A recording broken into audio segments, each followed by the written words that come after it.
neighbours Glenavon. Jim Neely now reports.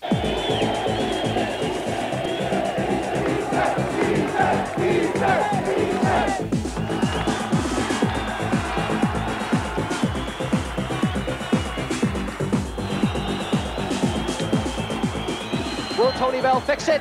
Yes! It's in for Kearney. It's a goal for Linfield! And McPhiston! Sammy McPhiston has hit the winner! Michael Jamison's onside because of this injury. A good tackle, but the ball is in the net. Mullen could pick up on this. Dornan's back there, and it's a own goal by Paul Mooney. Morrison's in the middle, but he doesn't need him. Morrison could go all the way, he's broken through, Mullen wants it. It's Jerry Mullen against Vincent McGee, and he's done it again. Here's the corner, a little bit better this time, up they go, punched away by McGee, and a shot, and it's in!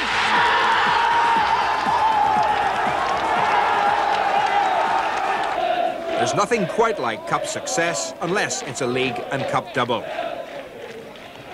That unique achievement is still very much a possibility as far as Portadown is concerned. With almost a month of the Irish League programme remaining, victory over Crusaders brought the Gibson Cup to Shamrock Park for the second year in succession. It was on the final league Saturday of last season that Portadown became the Irish League champions for the first time in the club's history.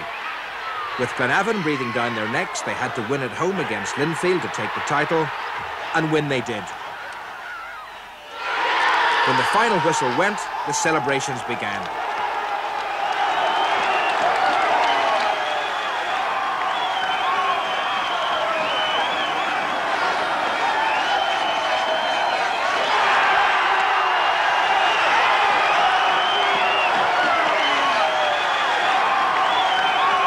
But there was to be no double for Portadown. A week later at Windsor Park, Glentoran took the honours. Douglas. Strains there. Douglas did quite well. Here's Jamison looking for Neil. Oh, yes! He scored, George Neil. Jamison and Billy Caskey is onside.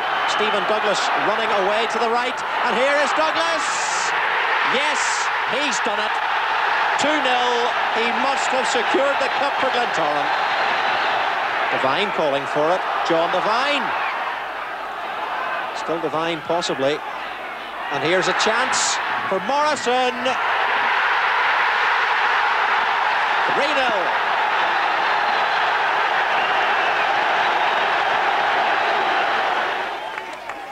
All last season, Glenavon, who hadn't won the Irish League title for 30 years, kept pace with their nearest neighbours.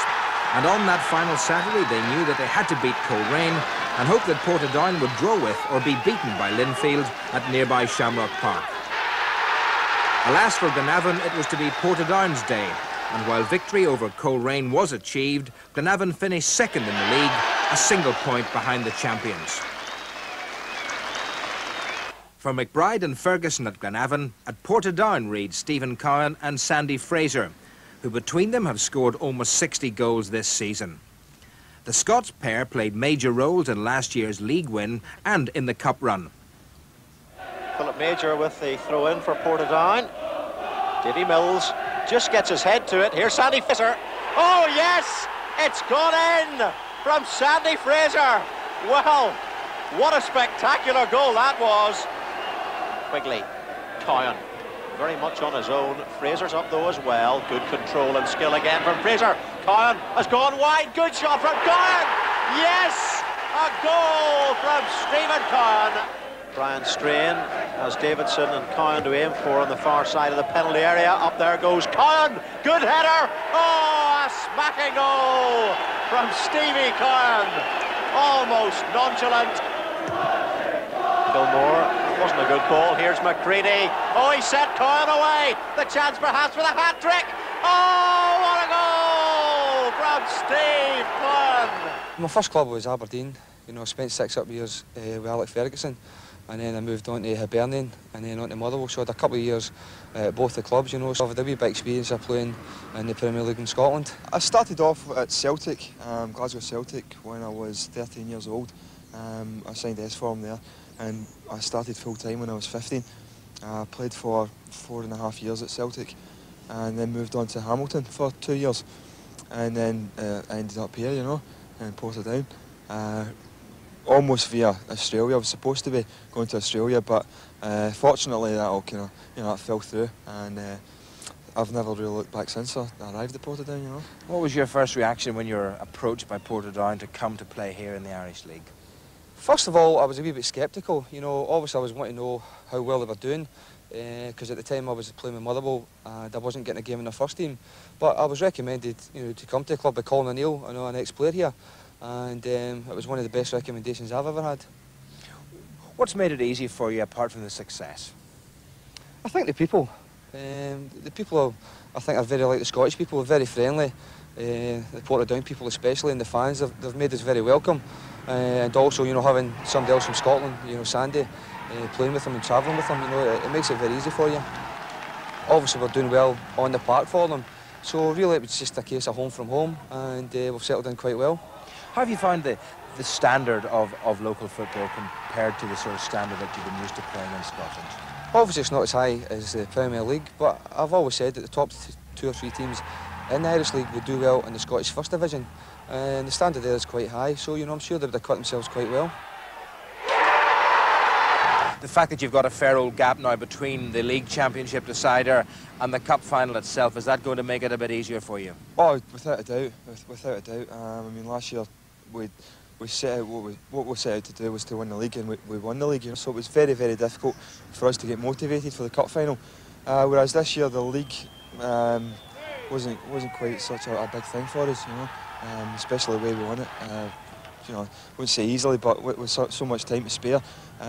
So I mean, the big thing now is the cup for us. So I think there shouldn't be a problem with the players getting motivated. How much of a blow to you was it not picking up the double last year, having had such a splendid run in the league? It was a big blow in the sense that it would have created a bit of history again on top of winning the League Championship for the first time. And to lose the cup finals as we did, you know, 3-0 was very disappointing. But we've now got a chance this year to make up for it, and it's, you know, the last piece of history that the club can actually achieve. So it would be very nice if we could do it. Major for Mills, Fraser, in comes Doolan. What a scramble here. Shot from Major, could go in. Gone.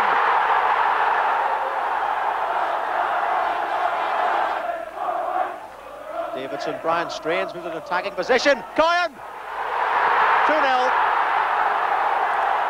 Stephen Cowan and Sandy Fraser may well have the final say this Saturday.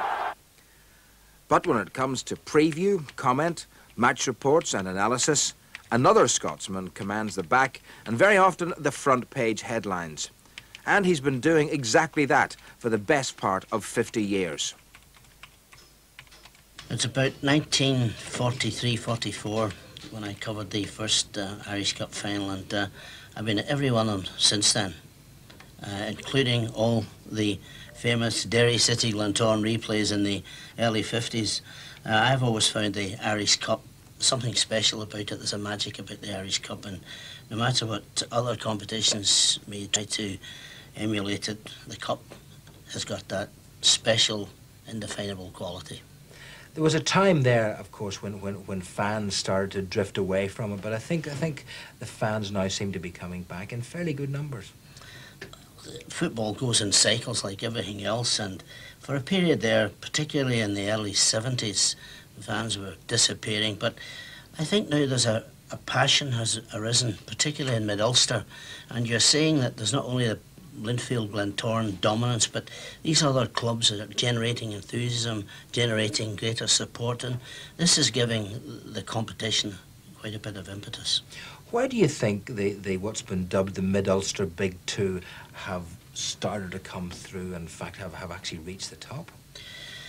Well, as far as Portadown is concerned, I think it's one, expert management, two, the availability of cash, but primarily I would put a lot of the success down to the shrewd handling of Ronnie McFall, prodigy of the late legendary Gibby Mackenzie.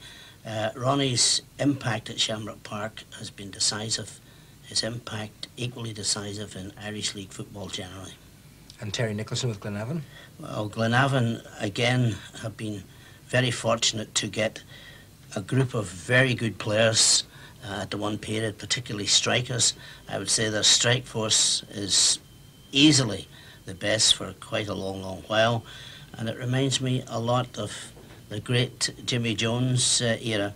But Glenavon has been a team which periods of great inconsistency, an amalgam of the good and the bad, and when they're good they're very, very good, and when they're bad they can be really horrid like a little boy. They were very good in the 50s and the early 60s. There were teams who were in a different planet in the 50s under Harry Walker and of course Jimmy McAlinden, who had greater success as a manager of that club than anywhere else. Jimmy Mac left a mark on the history of that club, and when I was researching it, it was very evident that McAlinden has a chapter all to himself. Portadown never really have had either the sort of troughs or the peaks until recently, until, as you said, Ronnie McFall came along. Well, Portadown, which is the town of the great birthplace of the great Davy Cochrane, one of Ireland's greatest wingers. Before the war, Portadown, just immediately before the war, Portadown, I think, finished runners-up in the Irish League, and but for the war, there were greater things ahead of them. Unfortunately, they had to drop out and didn't come back till about 1947-48. Then they had, in the early 60s, 2 test matches for the Irish League, but they were beaten. And apart from the Gold Cup, they never really won many trophies until along came Ronnie McFall, and he won the championship for them a year ago and retained it this season. And now he's in the Irish Cup final. This, I would say, would probably be Portadown's finest era. The 2 most recent meetings between this year's Irish Cup finalists have resulted in defeat for Portadown. First in the league, when a splendid goal by Joey Cunningham was cancelled out by Glenn Ferguson, and Stephen McBride, who else, got the winner. 4 days later in the County Antrim Shield, Portadown again scored first. Glenavon were to equalise and then won the game on penalties, increasing the cup final optimism of their supporters. Neither Terry Nicholson of Glenavon nor Ronnie McFall of Portadown will have read anything of real significance into those 2 results. McFall is enjoying a level of success similar to that achieved with Glentoran in the early 80s, but a major trophy has thus far eluded Terry Nicholson, who's currently the Irish League's longest-serving manager. 10 or 11 years ago, I didn't think it maybe would have taken as long to get a trophy-winning team together. Finances at the time were very sparse. We had to make do with what we have. Try players from junior football, buy players maybe £500–600. And I think maybe about the first year, I went through about 38 players to try to get a blend. We did get a reasonable team together, but what was always lacking was a goal scorer. And until maybe 4 years ago, whenever we signed Gary Blacklegs, he came, he started accepting a lot of the chances we had been creating for maybe 3 or 4 years. And that's when we really started to take off. Whenever we had somebody to take the chances that we had been creating. It was a very successful period with Glentoran. I mean, how much of those particular methods were you able to apply, if any at all, to actually running Portadown? Well, when I took over Glentoran, Jim, they were in a similar situation to Portadown. When I took over Glentoran, they were at the bottom of the team as well, with arguably the worst team in their history as well. So again, it was a question of starting right at the very bottom and bringing in quality players, laying the foundations and building on that. And as I said, basically both jobs were very similar. If the Cup doesn't go your way this year, will you feel that the job has still been well done in winning what people would regard as the premier competition in local football? I think so, Jim. I mean, obviously we're going into the Cup final determined to win it. In saying that, we set our stall at the start of every season, Bob Nesbitt and myself, with the first priority to win the league championship.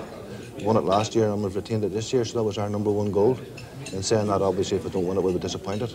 But we'll be giving it our best shot on the day. Terry, even if you don't win the cup, you're guaranteed a place in Europe next year. Will that be, should things not go your way on the final, will that be some crumb of satisfaction to you? Not really, no. Going into Europe, you want to go in through the front door. You don't want to go in through the back door. Europe, as far as I'm concerned, it's a bonus for the players for what they have achieved throughout the season. It's a learning process when players are concerned. Maybe they see something that other teams can do and they might say, right, I would like to be able to do that. And maybe it gives them that wee incentive to try that a wee bit harder, to put more practice into techniques and things like that there. But more or less as a learning process for actually players are concerned. I think it's very important not only for the club but the whole community. I mean, we played Porto last year and as I said, we're playing, I think we're still at 4th or 5th in Europe. But I mean, the experience we gain from that, players gain from that. As I said, the Portadown supporters came and fully enjoyed the game against Portadown. And we're really looking forward to the game next year. How difficult is it for you to keep the whole thing in perspective, bearing in mind that every time you win, you're expected to win the next time? Well, I mean, basically Glenavon in a similar situation to ourselves. I mean, it's only in recent times that both clubs have started to enjoy an amount of success. And I think sometimes people get carried away a wee bit, and they forget when both clubs were slugging not so long ago. So I feel it's important for not only for supporters, but directors and players and management and everyone else to keep their feet firmly on the ground. You wouldn't be in our game unless you enjoyed it. You know, you have to take the falls with the applause that you get, and you know, and there's been a few of the falls in my time, but it's all been worthwhile, and the success we've achieved over this past couple of years makes it that more enjoyable. The unfortunate part about it is, whenever we came good, Portadown came good, you know, and if we had finished second in the league last year and maybe Linfield had won it, and it would have been a great performance where our support was concerned, but simply because Portadown won it and we finished second, it was a terrible performance, you know. And that's the thing that you have going for you and against you with the two teams going so well at the one time.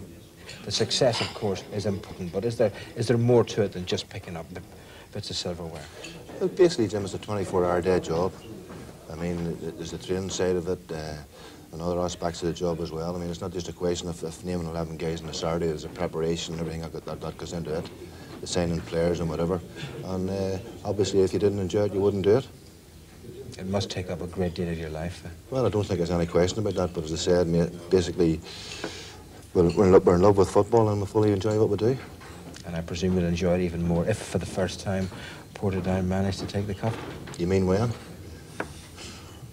I'm sure Terry will maybe just leave the last word with you on that. What are your thoughts about the final? It's going to be another game. I don't think there'll be a great lot of goals in it. All the games this season have been very close with Portadown, and I don't see any difference this time round. We both like to play football, like to keep it on the ground, and you know, it could be one of the finals of the past decade, like, you know. And not one I'd like to predict. All the makings of a superb match, and we'll be there. We'll have highlights for you at 11:05 on Saturday night on BBC One following the Eurovision Song Contest. And you can also hear commentary on the Cup final live. The nearest sellers in